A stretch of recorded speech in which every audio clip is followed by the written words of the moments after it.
শ্রীমদ্ ভগবদ গীতা দশম অধ্যায় বিভূতি যোগের শ্লোক সংখ্যা 19 অধ্যয়ন করব এবং আলোচনা করব। সকলেই 19 নম্বর শ্লোক নিজ নিজ গ্রন্থে আপনারা দেখুন।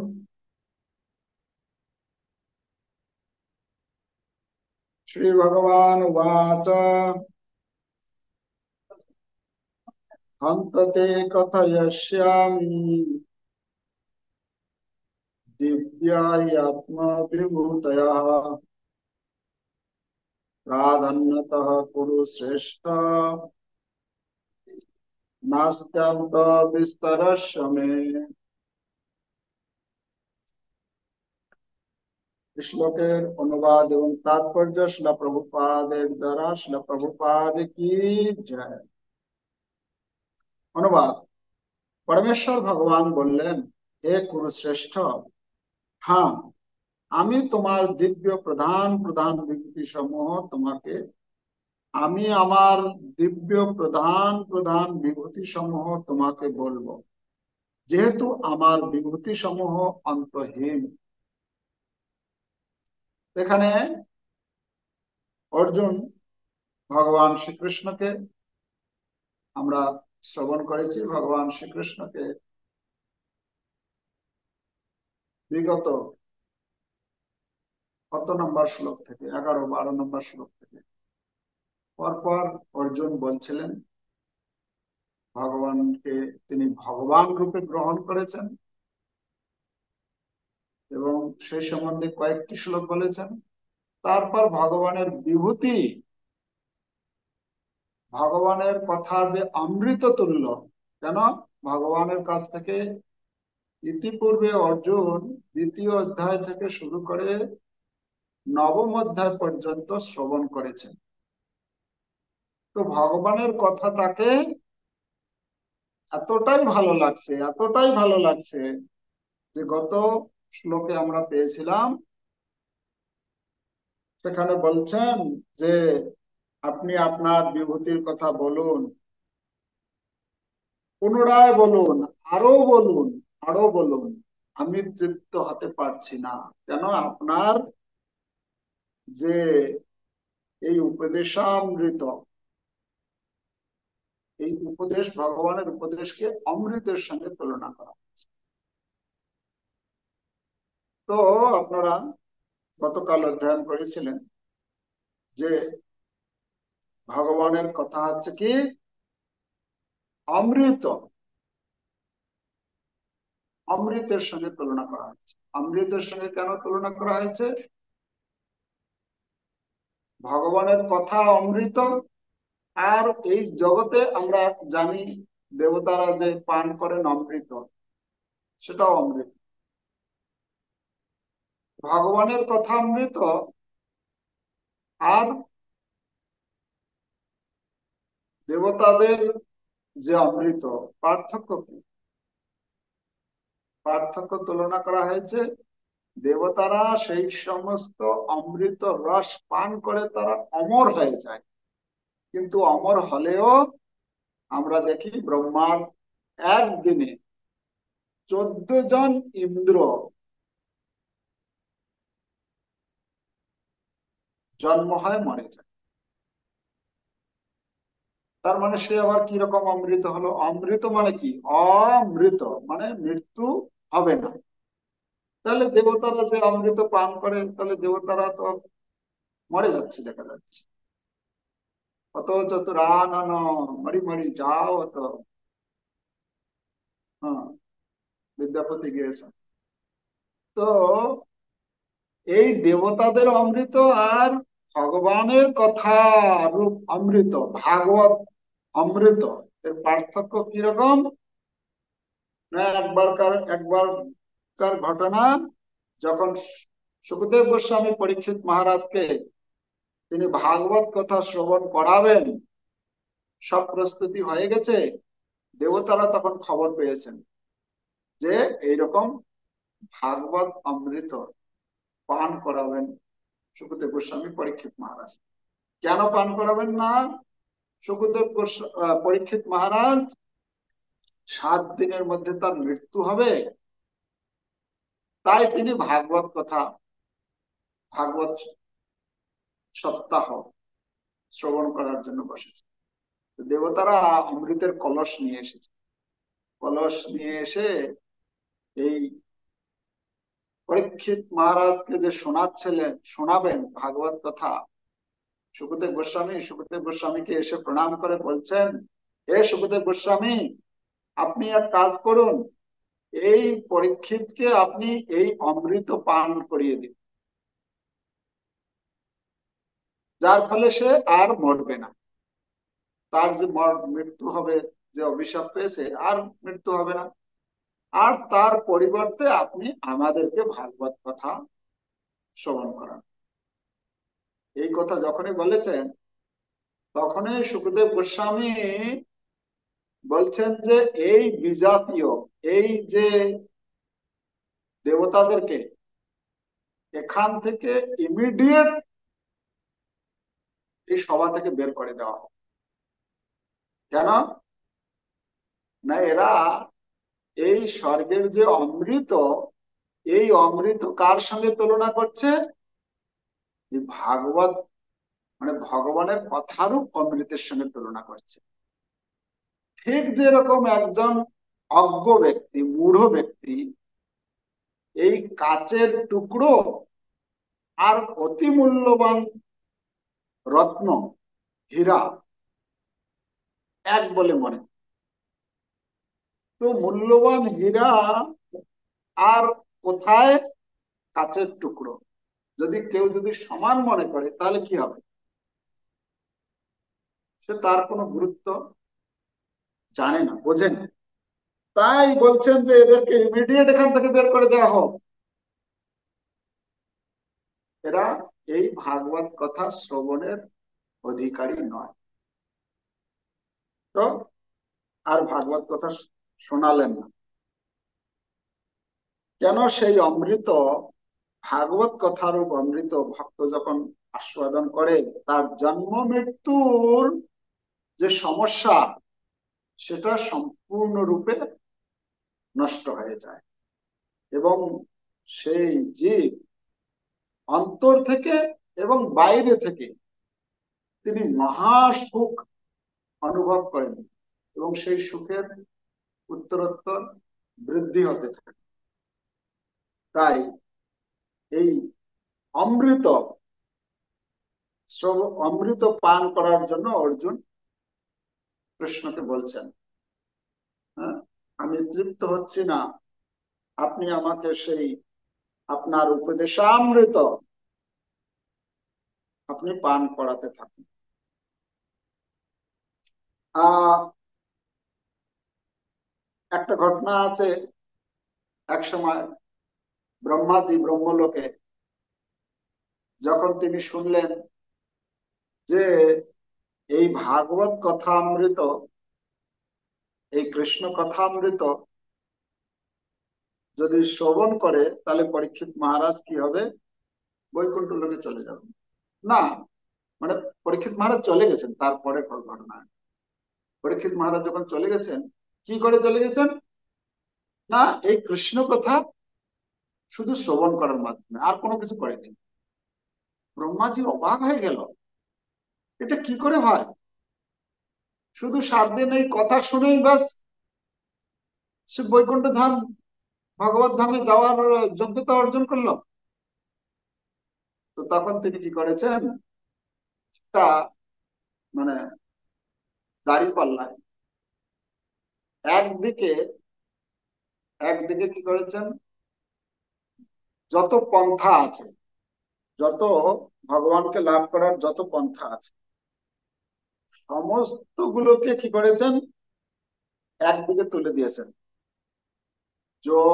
যোগ, ধ্যান, জ্ঞান, তীর্থযাত্রা, তারপরে যত রকমের আছে পুণ্য কর্ম এই জগতের, যা কিছু সবকিছু একদিকে দাঁড়িপাল্লা দিয়েছেন, আর অন্যদিকে ভাগবতকে রেখেছেন।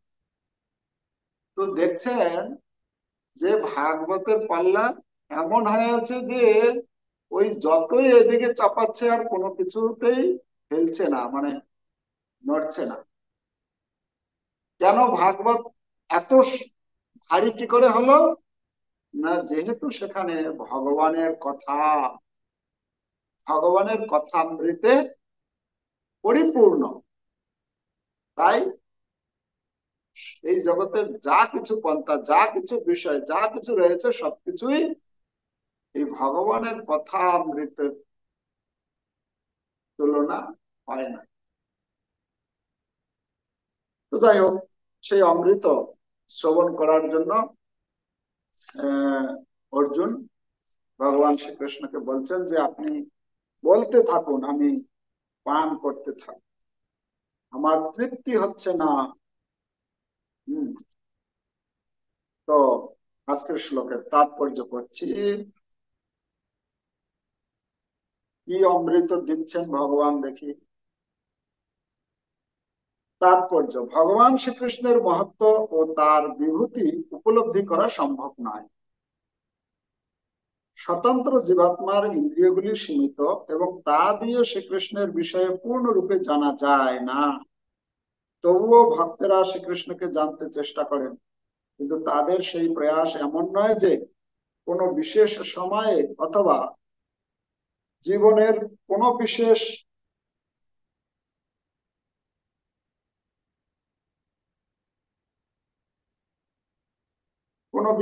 স্তরে তারা শ্রীকৃষ্ণকে পূর্ণরূপে উপলব্ধি করতে সক্ষম হবেন। পক্ষান্তরে শ্রীকৃষ্ণ সম্বন্ধীয় সমস্ত আলোচনা এতই উপাদেয় যে তা ভক্তদের কাছে অমৃতবাদ প্রতিভাত হয়। হ্যাঁ, অমৃতবাদ, অমৃতবাদ প্রতিভা। এভাবেই ভক্তেরা তা উপভোগ করেন। শ্রীকৃষ্ণের বিভূতি ও তার বিভিন্ন শক্তির কথা আলোচনা করে শুদ্ধ ভক্তেরা দিব্য আনন্দ অনুভব করেন, তাই তারা তা শ্রবণ ও কীর্তন করতে চান। শ্রীকৃষ্ণ জানেন যে জীবেরা তার বিভূতির কুল কিনারা পায় না, তাই তিনি তার বিভিন্ন শক্তির মুখ্য প্রকাশগুলি কেবল বর্ণনা করতে সম্মত হয়েছেন। প্রাধান্যতঃ, প্রধান কথাটি অত্যন্ত গুরুত্বপূর্ণ, কারণ আমরা পরমেশ্বর ভগবানের শক্তির কয়েকটি মুখ্য প্রকাশই কেবল অনুভব করতে পারি, কেননা তার শক্তি অনন্ত। সেই অনন্ত শক্তিকে পরিপূর্ণভাবে জানা কখনোই সম্ভব নয়। আর এই শ্লোকে ব্যবহৃত বিভূতি শব্দটির মাধ্যমে সেই ঐশ্বর্যের উল্লেখ করা হয়েছে যার দ্বারা তিনি সমগ্র সৃষ্টিকে নিয়ন্ত্রণ করেন। অমরকোষ অভিধানে বিভূতি শব্দের অর্থে বলা হয়েছে একটি অসাধারণ ঐশ্বর্য। তো এতক্ষণে একটা বিষয় আলোচনা করলেন যে ভগবানের কথা হচ্ছে অনন্ত, ভগবানের বিভূতি হচ্ছে অনন্ত। ভগবান বলছেন, অর্জুন, আমি তোমাকে আমার বিভূতি সম্বন্ধে আর কি বলবো, আমার বিভূতি এত। বলা হচ্ছে যে ভগবান যখন আহ ভগবান যখন আহ শঙ্কর্ষণকে, শেষ নাগকে বলছেন যে তুমি যাও, গিয়ে কি করবে, এই ভূমণ্ডলকে তোমার মস্তকে ধারণ করবে। ঠিক আছে? তো যখন মস্তকে ধারণ করবে বলছেন, তো সেই শেষ নাগ অনন্তদেব বলছেন, এটা কতদিন পর্যন্ত আমাকে এই ভারটা বহন করতে হবে? ভগবান বলছেন তাকে, কতদিন পর্যন্ত? না, তুমি এক কাজ করবে, আমার যে নাম সেগুলি উচ্চারণ করতে থাকবে তোমার মুখ দিয়ে। যেদিন আমার নামগুলো শেষ হয়ে যাবে উচ্চারণ করা, সেই দিন তোমার মস্তক থেকে এই পৃথিবী, এই ভূমণ্ডলকে তুমি নামিয়ে দিবে। বলা হচ্ছে সেই দিন থেকে অনন্তদেব তার অনন্ত মুখ দিয়ে তিনি ভগবানের নাম, গুণ, মহিমা কীর্তন করে যাচ্ছেন। শেষ আর হচ্ছে না, আর অনন্তদেব তার মস্তক থেকে ভূমণ্ডলকে আর নিচে নামাতে পারছে। তো এখানে আমরা দেখতে পারি অনন্ত দেব অনন্ত মুখে ভগবানের এই মহিমা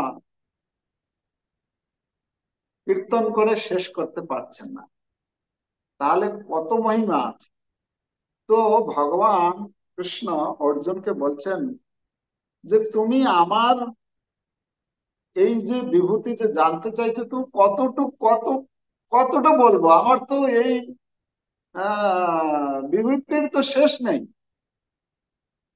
কিন্তু তুমি জানতে চেয়েছো, শুনতে চেয়েছো, তাই আমি তোমাকে প্রাধান্যতা কুরুশ্রেষ্ঠ, হে কুরুশ্রেষ্ঠ, আমি প্রধান প্রধান কয়েকটা তোমাকে বলছি, কয়েকটা বলছি।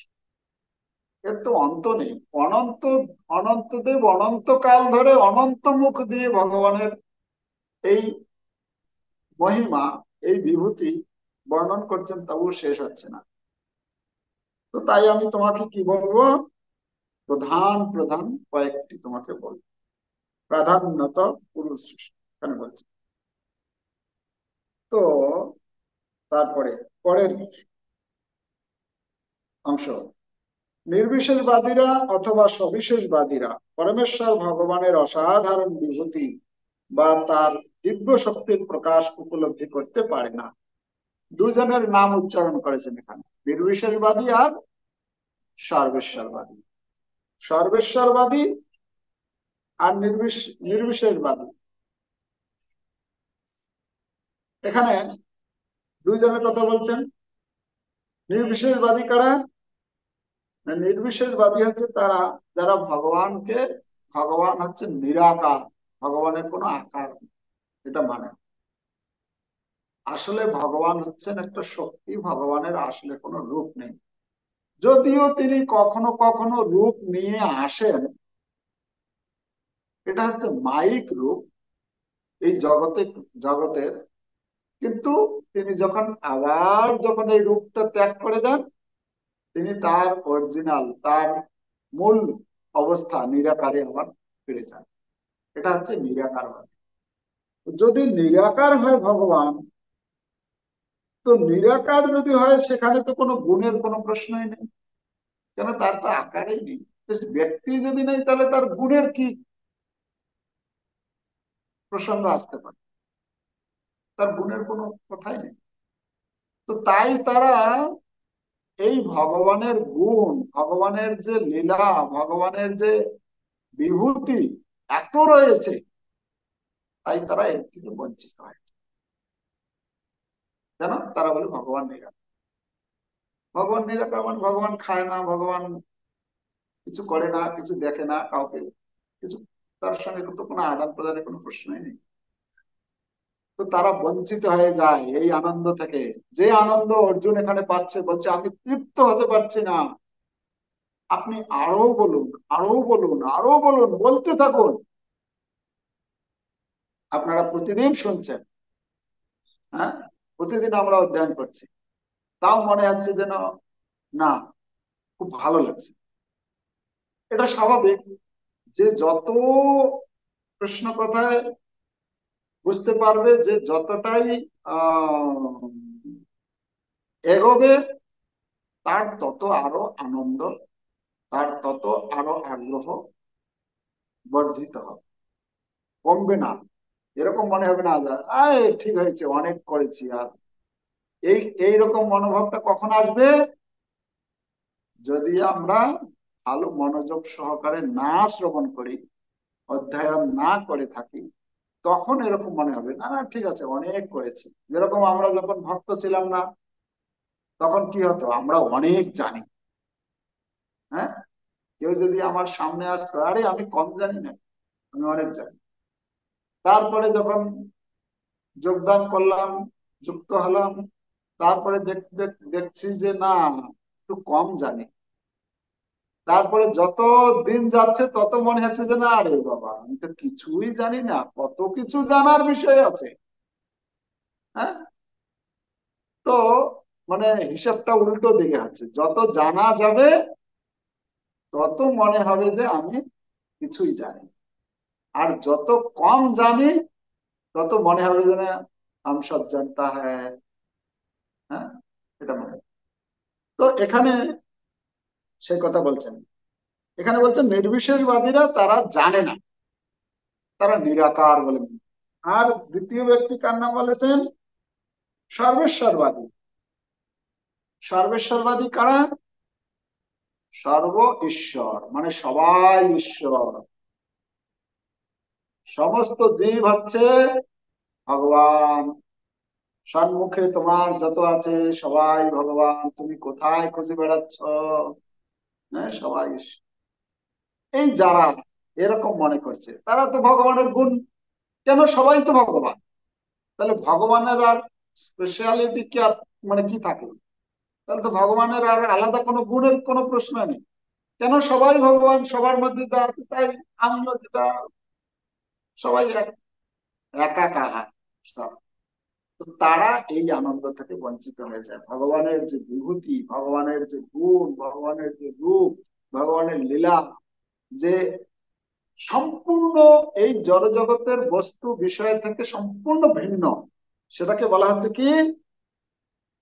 দিব্য। এই শ্লোকে একটা শব্দ ব্যবহার করেছেন, দিব্য। দিব্য মানে হচ্ছে অপ্রাকৃত, চিন্ময়। ভগবানের লীলা, ভগবানের বিভূতি, ভগবানের কথা যে হচ্ছে দিব্য, তারা সেটা এই কি বলে, সর্বেশ্বরবাদীরা এটা বুঝতে পারে। তাই তারা সেই কথামৃত রূপ যে আনন্দ, তার থেকে তারা বঞ্চিত হয়ে যায়। তাই না? আচ্ছা, কি পড়েছি পুরোটা? পুরোটা পড়েনি। নির্বিশেষবাদীরা অথবা সবিশেষবাদীরা পরমেশ্বর ভগবানের অসাধারণ বিভূতি বা তার দিব্য শক্তির প্রকাশ উপলব্ধি করতে পারে না। জড় ও চিন্ময় উভয় জগতেই ভগবানের শক্তি ভিন্ন ভিন্ন প্রকাশের মাধ্যমে ব্যক্ত হয়েছে। এখান এখন শ্রীকৃষ্ণ তা এমন ভাবে বর্ণনা করেছেন যে একজন সাধারণ মানুষও তা প্রত্যক্ষ করতে পারে, যে এভাবে ভগবান তার বৈচিত্র্যময় শক্তির কেবল আংশিক বর্ণনা করেছেন। এখানে বলছেন ভগবান নিজে বর্ণনা করেছেন। তো কথা হচ্ছে, প্রভুপাদ বলছেন এই জন্য যে আমাদেরকে ভগবান এখানে অর্জুনের প্রতি সন্তুষ্ট হয়েছে, খুশি হয়েছে, যে অর্জুন শুনতে চেয়েছেন ভগবান সম্বন্ধে আরো। তো ভগবান কখন খুশি হয়? ভগবান এখানে অর্জুনের প্রতি খুশি হয়েছেন যখন ভগবান দেখেন যে আমার ভক্ত আমার কথা শোনার জন্য কতটা উদ্গ্রীব। হ্যাঁ, কতবার অর্জুন বলছেন না আপনি আমাকে বলুন, আমাকে বলুন। তো ভগবান যখন দেখেন যে আমার ভক্ত আমার শ্রবণ করার জন্য, আমার বিভূতি শ্রবণ করার জন্য, আমার উপদেশ শ্রবণ করার জন্য সে ব্যাকুল। ব্যাকুল তো অনেক পরের কথা। আগে তো আমরা আগ্রহী হব যে একটু ভগবানের কথা শুনি। এই শুনতে শুনতে শুনতে শুনতে আমাদের ব্যাকুলতাটা, তখন আমাদের ব্যাকুল শব্দটা প্রয়োগ মানে ব্যবহার করা যেত। এখন তো আমাদের ব্যাকুলতা তো হয়তো অনেকে হয়তো আছেন ভগবানের কথা, সে অন্তরের কথা তো আর কি করে বুঝতে পারবো, বদ্ধ জীব আমি। তো যাই হোক, কথা হচ্ছে যে ভগবানের কথা ভগবানের থেকে যদি শ্রবণ করা যায়, তাহলে সেটি হচ্ছে আহ কি বলবো, বোনাফাইড, মানে হচ্ছে সেটা হচ্ছে, কি শব্দটা বলবো, সেটা হচ্ছে যথার্থ, হুম, প্রামাণিক। সেটা যে ভগবানের কাছ থেকে শ্রবণ করে। এখানে অর্জুন ভগবানের কাছ থেকে শ্রবণ করছে। এখানে বলছেন একজন সাধারণ মানুষও তা প্রত্যক্ষ করতে পারে, কখন? যখন শ্রীকৃষ্ণের কাছ থেকে শ্রবণ। তাহলে শ্রীকৃষ্ণ তো এখন আমাদের সামনে নেই, তাহলে আমরা কি করব? তো বলছেন হয়তো শ্রীকৃষ্ণের কাছ থেকে সরাসরি শ্রবণ, না হলে কৃষ্ণের যে সমস্ত ভক্ত রয়েছেন, হ্যাঁ, যে সমস্ত আহ ভক্ত যাদের হৃদয় হচ্ছে ভক্তিময়, এই তত্ত্ব ভগবানের কথা তিনি ভালোভাবে শ্রবণ করেছেন, অধ্যয়ন করেছেন, হৃদয়ঙ্গম করেছেন, তার কাছ থেকে যদি শুনি আমরা, তাহলে আমরা সেই একই লাভ পেতে পারবো। প্রপাত অনেক জায়গায় বলেছেন এই গীতা উপদেশামৃত ভগবানের, কিন্তু এই জগতে অনেক লোকে গীতা পড়ে, তারপরেও তারা ভক্ত হয় না। এই জড় জগতের যে সমস্ত পূর্বে যেরকম ছিল সেই একই রকম থাকে, তাদের কোনো পরিবর্তন হয় না। কেন? কারণ কি না, তারা যথার্থ সূত্র থেকে এই গীতা শিক্ষা গ্রহণ করে। বলছেন যে যেহেতু সেই সমস্ত গীতা তারা অধ্যয়ন করে, সেখানে মানে কি বলে, নিজের মতো করে তারা ব্যাখ্যা করে, তাই তাদের কাছ থেকে যদি শোনা হয় তাহলে আমাদের হৃদয়ে পরিবর্তন হবে না, যতদিনই শুনি না কেন। যত বড়ই সে পণ্ডিত হোক না কেন, যত বড় দার্শনিক হোক না কেন, যত বড় বিজ্ঞানী হোক না কেন, তার কাছ থেকে হাজার হাজার বছর ধরে শুনলেও হৃদয়ের কোনো পরিবর্তন হবে না।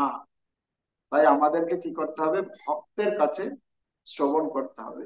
এই জন্য ভগবান কৃষ্ণ অর্জুনকে জ্ঞান দিয়েছিলেন এবং বলেছিলেন আমি তোমাকে এই জন্য দিচ্ছি, তুমি ভক্ত আমার, যেহেতু তুমি আমার ভক্ত, তাই আমি তোমাকে এই জ্ঞান দিচ্ছি। ভক্ত অসীমে সখা চেতি রহস্যম হেতুদুত্তম।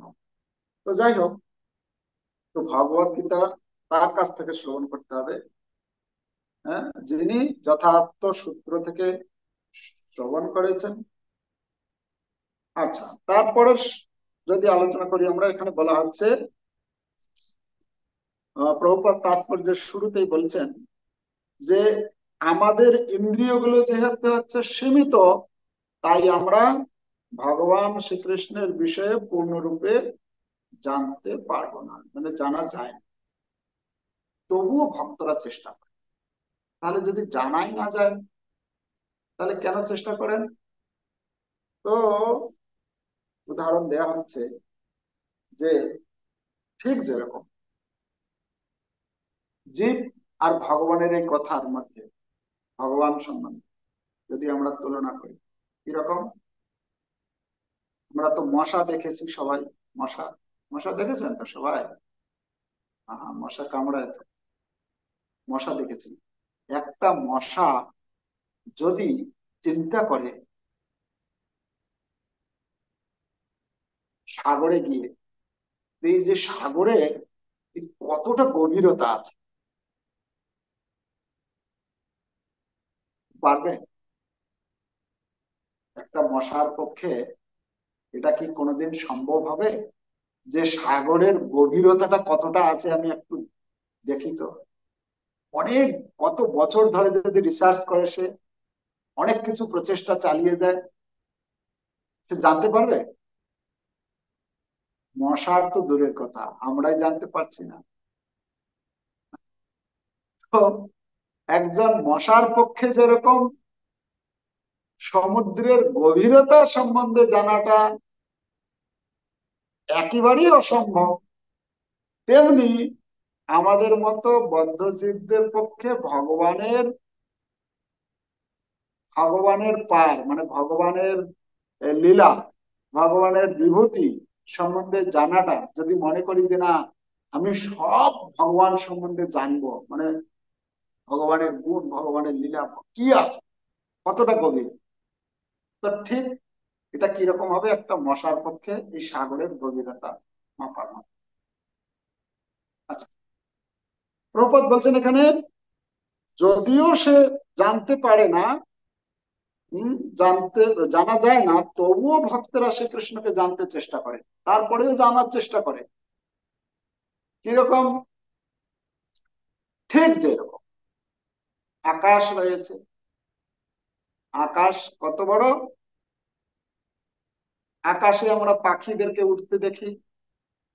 এখন পাখি যদি চিন্তা করে আমি আকাশের শেষ পর্যন্ত যাব, দেখি কত কোথায় আকাশটা শেষ হয়েছে, পারবে?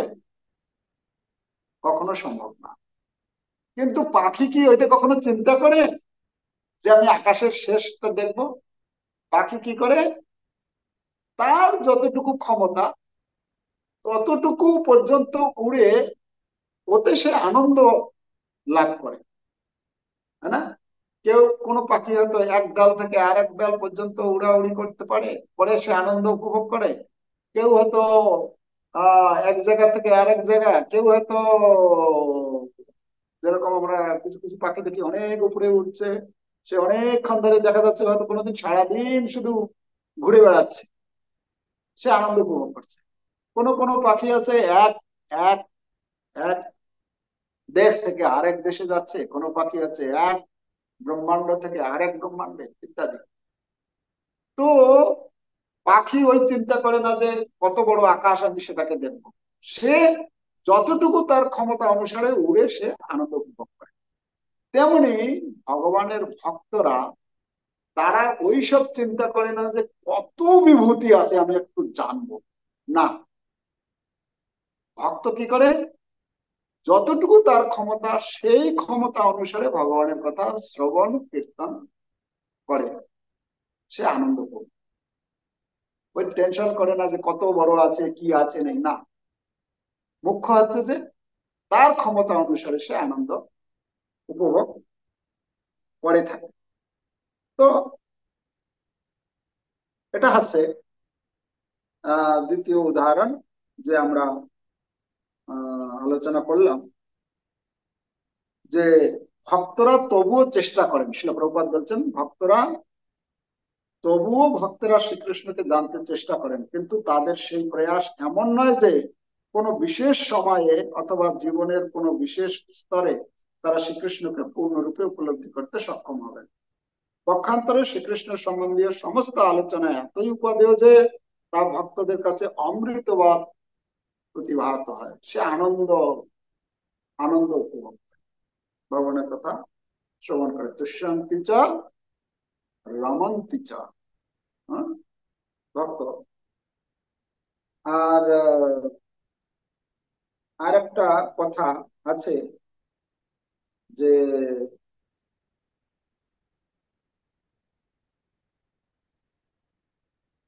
ভগবানকে এখানে সময় ভগবান এখানে অর্জুনকে কি নামে সম্বোধন করেছেন?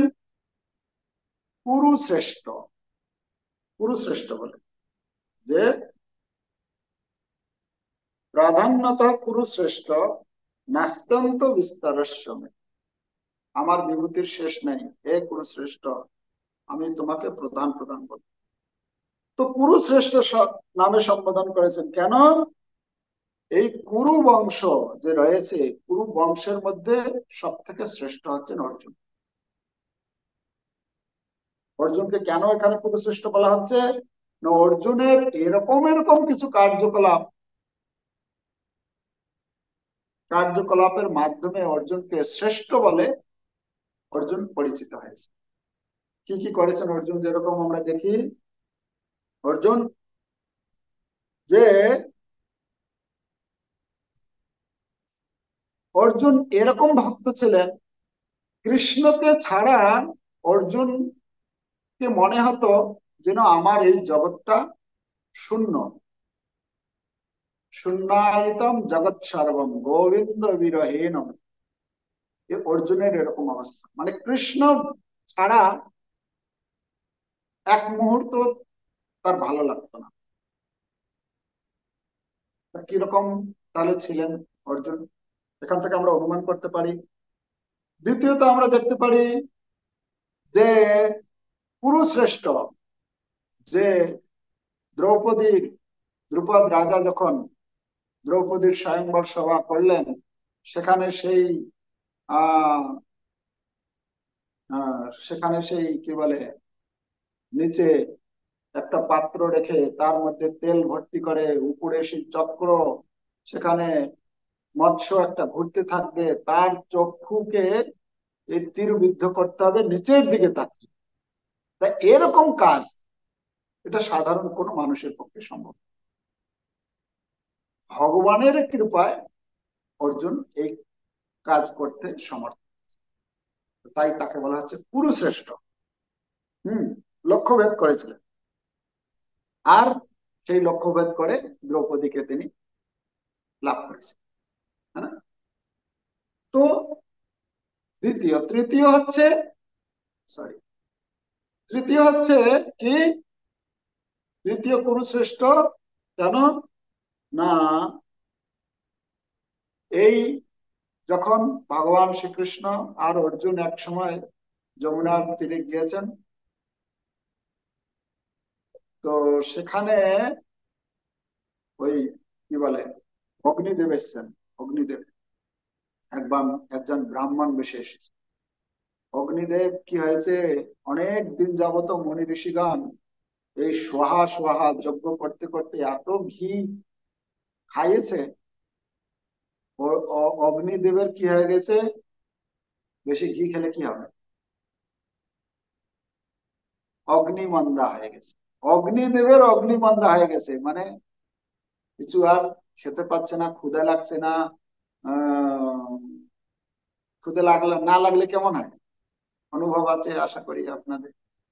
হ্যাঁ, যদি ক্ষুধা না লাগে, হজম হচ্ছে না, হ্যাঁ, কিছু ভালো লাগছে না। তো অগ্নিদেবের একদম এক সময় এরকম হয়ে গেছে।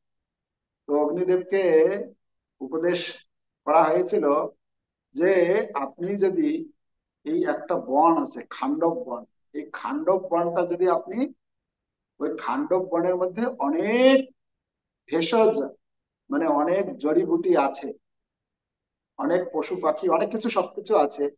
তো পুরো খান্ডব বনটাকে যদি আপনি, যদি এটা আপনার মেডিসিন, আমাদের যেরকম মেডিসিন দেয় কবিরাজ, তো বলছেন আপনার মেডিসিন, আপনি যদি এই খান্ডব বনটাকে যদি খেতে পারেন, তাহলে এই অগ্নিমন্দার রোগটা শেষ। হ্যাঁ, তবে একটা, এই খান্ডব বনে গাছপালা পশু পাখি কীরা মকড়া যা আছে, একটাও যেন আবার মানে বাদ না, পুরোটাকে আপনাকে খেতে হবে। তো এই অগ্নিদেব অনেকবার চেষ্টা করেছিলেন যে এই খান্ডব বনকে দহন করবেন, কিন্তু